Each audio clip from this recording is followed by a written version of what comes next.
Morning 9:19 AM నుంచి నాకు కంటిన్యూగా థ్రెడ్స్ కాల్స్ వస్తున్నాయి.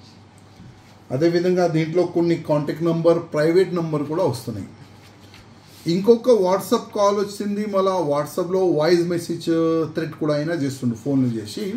దీంట్లో పాలిస్తీనీ ఒక టెర్రరిస్ట్ ఒక ఫోటో కనబడుతుంది, దానిపైన నంబర్ కూడా ఉంది.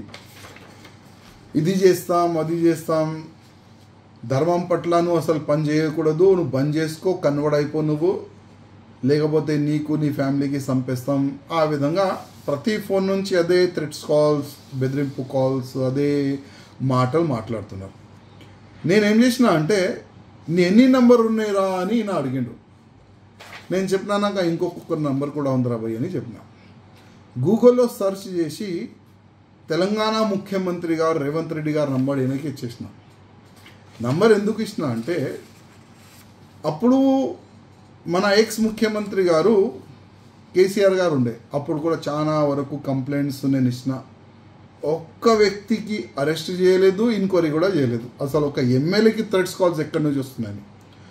ఇప్పుడు ఏంటంటే కనీసం రేవంత్ రెడ్డి గారు అయితే నేను నంబర్ ఇచ్చిన, రేవంత్ రెడ్డి గారికి ఒకవేళ అయినా ఫోన్ చేసి థ్రెడ్ చేస్తే అప్పుడైనా ఒక మంచిగా ఎంక్వైరీ జరుగుతుంది.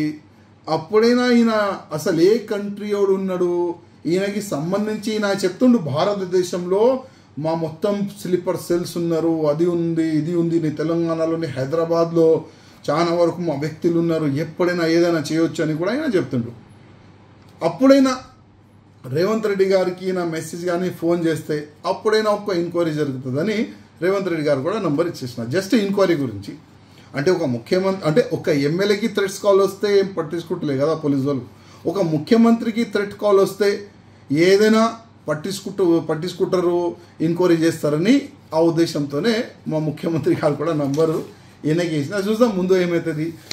ఈ కంటిన్యూ థ్రెట్స్ కాల్ అయితే కంటిన్యూగా అవుతుంది. అసలు ఈ థ్రెట్స్ కాల్ ఎప్పుడు బంద్ అవుతుంది మాకే తెలియదు.